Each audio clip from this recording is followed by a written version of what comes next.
Début de soirée dans le quartier de la Gare, à Saint-Denis, près de Paris. Passé 20h, ce fast-food est l'un des rares commerces encore ouverts. Derrière le comptoir, un homme au faux air de Bruce Willis. Tar. Attends, il va le faire en 2-2. Il est là pour servir les clients, mais aussi, de plus en plus, pour les protéger. Le soir, en général, ça chauffe un petit peu. Voilà. Tout dépend des jours, en fait. C'est emporté. Oui, c'est emporté. Si Tar doit jouer les gros bras, c'est à cause de la localisation de son restaurant. Alors, l'équipe, ça va? C'est juste là, dans le hall à côté, là. Voilà. Des fois, c'est des gens qui se regroupent et voilà, et ça empêche des familles de rentrer ici. Ces derniers mois, l'immeuble d'à côté est devenu un repère de consommateurs de... Au fond, dans la cour, quelques silhouettes. Il y a là une petite dizaine de toxicomanes. Certains sont aussi dealers. Ils acceptent de répondre à nos questions. Moi, je voulais vous filmer, là, c'est bon, c'est parti. Combien de clients par jour? On va avoir au moins une 70. 70? Plus même. Par jour. Alors, je ne parle pas du jour des RMI. Ah oui? Là, il y en a plus? Oui, 2-3 euros. Des toxicomanes imprévisibles. Du coup, la moindre altercation peut dégénérer. Un bouge, je te dis. Non, laisse-la. Bouge-la. Vas-y, Et c'est souvent Tar, le responsable du restaurant, qui doit s'interposer. Arrête carrément là. Une fois que bouger d'ici. Parle pas avec elle, oh. Va là-bas. Hey, pousse-toi là-bas, arrête ton musique. Voilà. C'est bon, c'est une meuf en plus. Vas-y. Hey. Non, mais c'est bon là. Mais tu peux rentrer, s'il te plaît. Tu peux rentrer, s'il te plaît. Hey. Arrête ton musique. Arrête ton musique. Arrête. Je peux pas. Putain. C'est tombé. Des histoires de malades. Là. Tar joue les médiateurs, mais dès qu'un toxicomane empêche les clients d'entrer dans son restaurant, il se montre encore plus expéditif. Non, mais s'il te plaît, reste tranquille. Hey, tu te mets pas devant l'entrée. Hey, tu te mets pas devant l'entrée parce que là... Hey, s'il te plaît, d'accord, c'est pas la fête maintenant, d'accord? Va là-bas, rentre dans ton hall. Tranquille, comme ça. Arrête de me tirer comme ça. Rentre là, d'accord? Va faire la fête là-bas, d'accord? Je vais t'arracher la tête aussi, d'accord? C'est bon. Tu leur fais du bien et voilà. Ce que tu gagnes. C'est bon, calmez-vous et voilà. Pose la bouteille, s'il te plaît. Pose la bouteille dans la... J'allais l'exploser la tête là. À ce jour, Tar n'a jamais été agressé par un toxicomane. Il faut dire qu'il sait aussi se montrer généreux. Chaque soir, il leur offre gratuitement de la nourriture.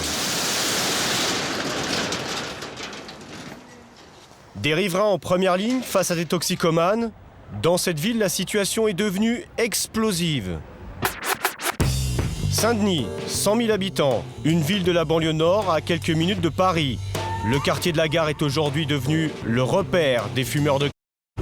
Jadis, c'était à Paris qu'ils s'approvisionnaient. Mais il y a 2 ans, la police a délogé la plupart des dealers et c'est dans certains quartiers de Saint-Denis qu'ils ont repris leur commerce. Depuis, des centaines de toxicomanes viennent ici chaque jour, acheter et même consommer sur place. Désormais, les riverains vivent au quotidien dans l'enfer du...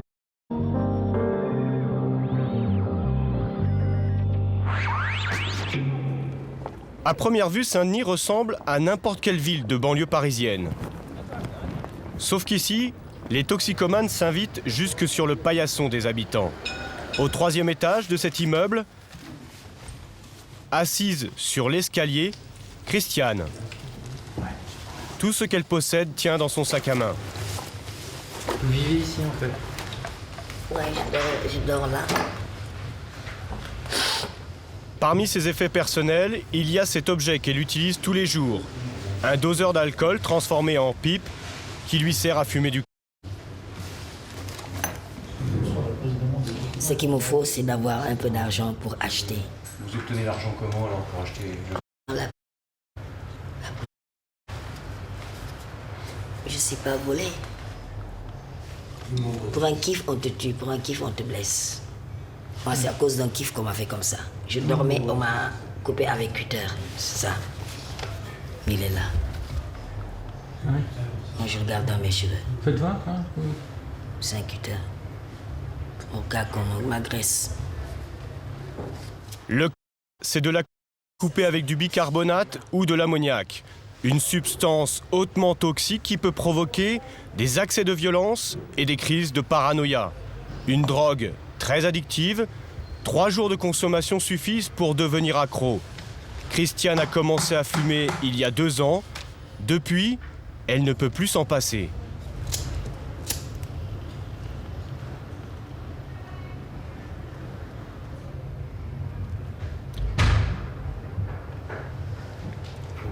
Mais après avoir fumé, vous ressentez quoi? Bah, je suis bien, je suis ailleurs. C'est un petit flash que tu ressens, mais c'est tellement bon qu'on ne peut pas l'expliquer, c'est du poison, tu vois. Je peux te dire, c'est pas bon. Quelques marches plus bas, un autre toxicomane prend sa première dose de la journée.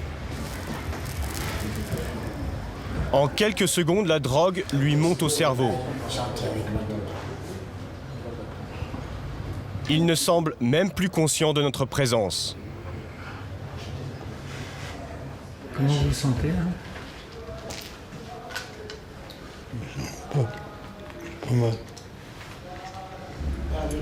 Cette cage d'escalier est régulièrement occupée par des fumeurs de. Les habitants de l'immeuble ne s'en étonnent même plus, comme Sekou, qui vit au dernier étage.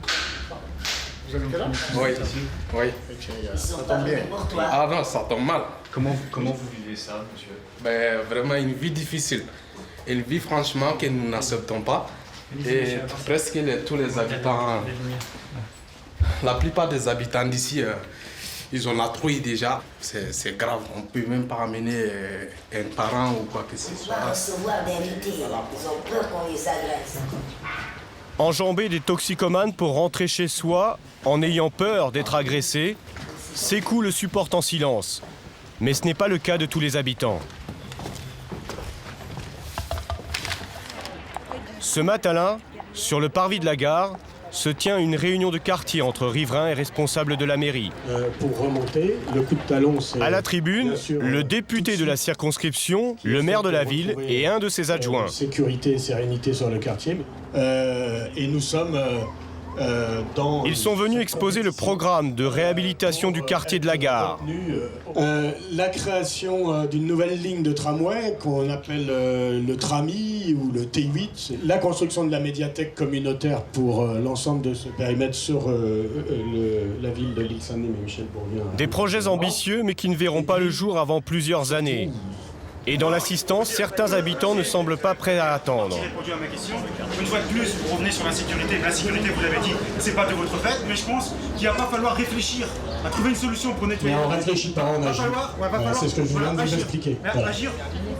Enfin, ça fait un petit bout de temps que vous auriez dû agir. Non, on a agi et on continuera à agir. Pas suffisamment, les rues sont sales. Parce que les seringues, les trucs là, dans lesquels ils fument du dans le parc, les cartons, c'était une vraie déchetterie. On pouvait même pas emmener nos enfants dans le parc de la rue Brisé-Chala. Il y a des gens qui habitent ici qui pourront vous le dire. On pouvait pas emmener nos enfants. Tout autour, c'est sale. Il y a de l'urine, des défections, des papiers. On a déjà agi. On reprendra des actes avec des moyens renforcés s'il le faut dans les semaines qui viennent, tout de suite. Et on travaille aussi sur les projets d'avenir. L'équipe municipale est dans ses petits souliers. Et ce matin, elle va devoir faire face à la fronde de la population jusque dans la rue. Qu'est-ce qu'il faut faire alors? Qu'est-ce qu'il faut faire? Donc une fois de Parce plus, que nous, non, c'est pas de votre faute. Vous y êtes pour rien, monsieur. Qu'est-ce qu'il faut faire? Allez, Les élus n'ont pas le pouvoir de contrôle. Ça fait mal. Ça fait mal d'entendre qu'on n'a pas réussi. Bah, je suis désolé, vous n'avez pas réussi. Ce sont les gens qui vous ont élu et qui disent vous n'avez pas réussi. Je suis désolé. Mais non. La mairie peine à trouver des solutions d'urgence. Alors, certains habitants tentent de prendre les choses en main. À la tête du mouvement, Françoise. Et on a les balcons, on peut même pas en profiter. Françoise craint des représailles des dealers qui rôdent en bas de chez elle. Elle souhaite rester anonyme. Ils sont là en dessous, ils se placent en dessous, là, entre la rue du Port et puis jusqu'à la passage Foxtrot.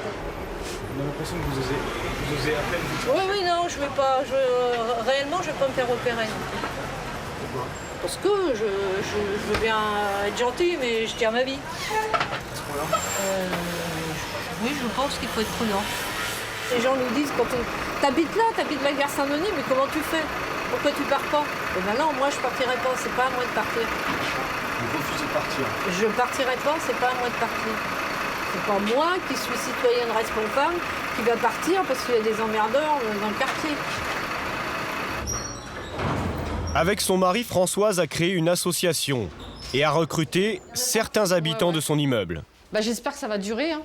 Comme Catherine. Ouais.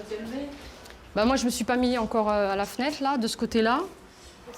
Elle vit ici avec son fils et ses 2 filles. Elle aussi nous a demandé de cacher son visage par crainte des représailles. Ce matin, il y en avait 3. L'objectif de Françoise et Catherine, comme des autres habitants de la résidence, reconquérir le territoire annexé par les dealers. Qu'est-ce qui se passe ce soir? Ben voilà, là, vous avez déjà une petite partie qui est arrivée, hein, qui squatte, là, jusqu'à des heures. On les entend crier.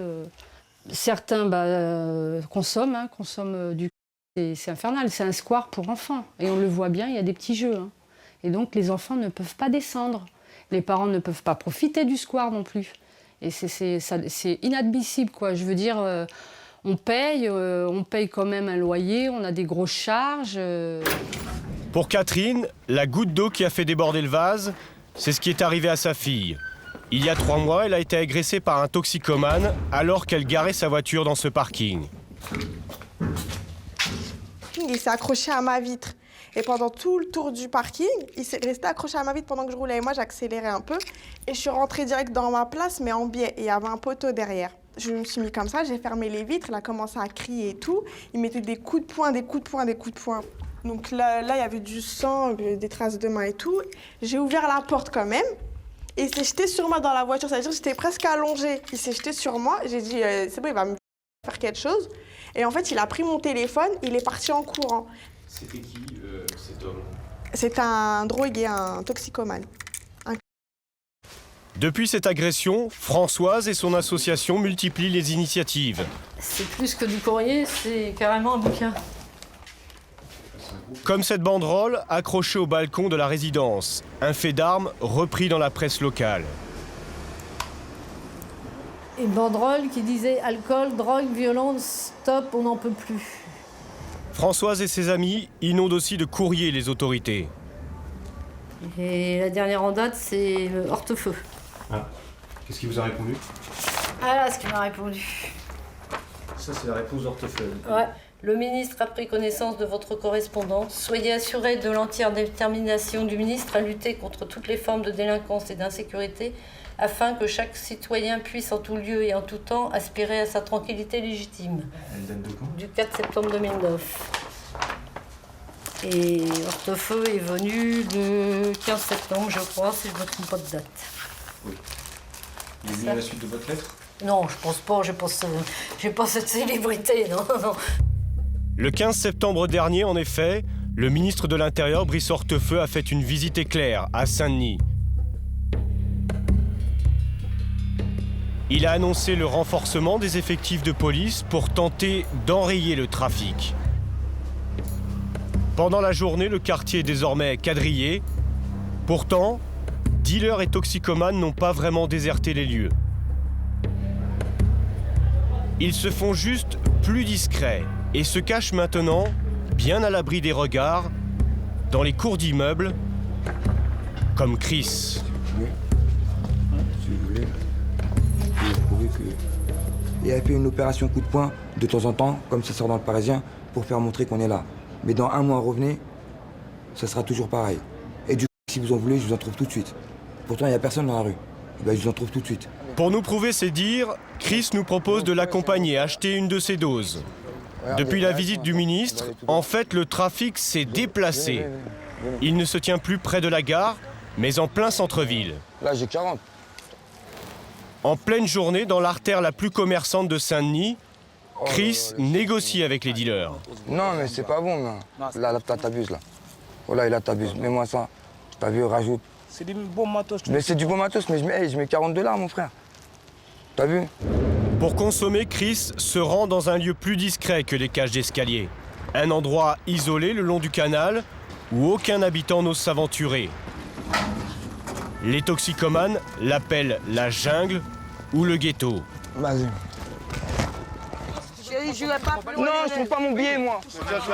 À peine arrivé, Chris retrouve Mylène, une autre habituée des lieux. C'est pas important. Elle est accro depuis 15 ans. Malgré tout, elle conserve un peu de lucidité sur sa toxicomanie. Le premier jour que mes amis m'ont fait goûter, je ne savais pas que c'était pas bon. Si je savais aujourd'hui, je ne l'aurais jamais fait. Ne touchez jamais à ça, parce que c'est pas un bon produit. Si je pouvais retourner en arrière, je ne l'aurais jamais fait. Qu'est-ce que ça vous fait comme effet? C'est éphémère.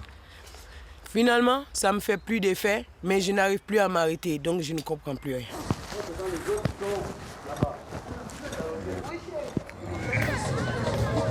Le lendemain, quasiment au même endroit, changement d'ambiance.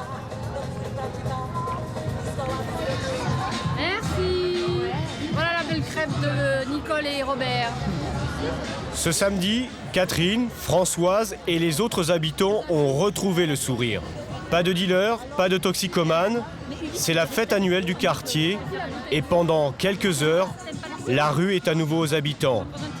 Mais Françoise ne crie pas victoire.